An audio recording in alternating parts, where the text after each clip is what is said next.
Culvert ঘেঁষে রাস্তার মাঝে তৈরি হয়েছে গর্ত, আর সেই পথেই যাতায়াত বহু মানুষের।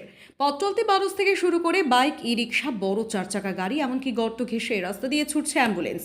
ধূপগুড়ির ঝাড়ালতা ১ গ্রাম পঞ্চায়েতের ১৫-৬১ নম্বর বুথের ঘটনা।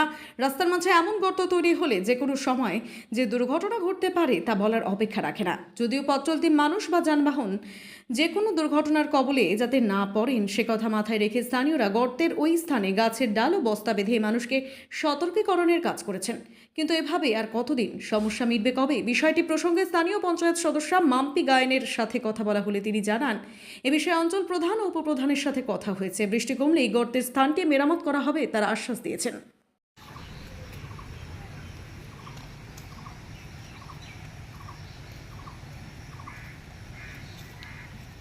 রাস্তায় সমস্যা এখানে কয়েকদিন থেকে দেখতে পাচ্ছি যে এখানে একটা গর্ত হয়েছে। তো গর্তটা দেখতে অনেকটা ছোট মনে হচ্ছে, কিন্তু ভিতরে অনেকটা বড় গর্ত হয়েছে এখানে কালভার্টের পাশেই।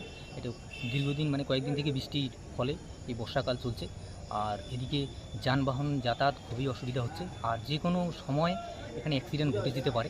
এই রাস্তায় তো আমাদের এখানে ১৫-৬১ নং পার্টে প্রায় ১৫০০ ভোটার রয়েছে। তো এটাই হচ্ছে মেন রাস্তা বাজারে আসার। তো এখানে স্কুল পড়ুয়ারাও তারা স্কুলে যায় এই রাস্তা দিয়ে।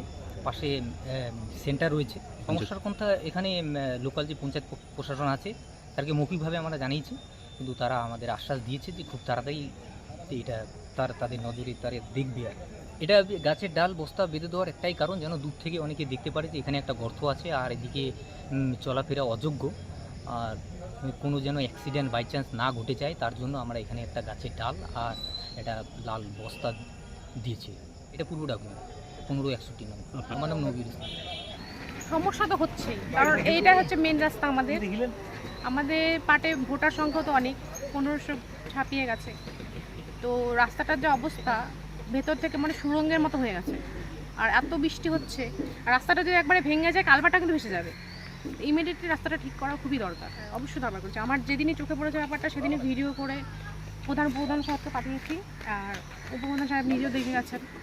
তো আমার বলছে আর কি বৃষ্টিটা কমলেই, ওয়েদারটা ভালো হলেই ঠিক হবে। মাম্পি দেবনাথ গায়ে।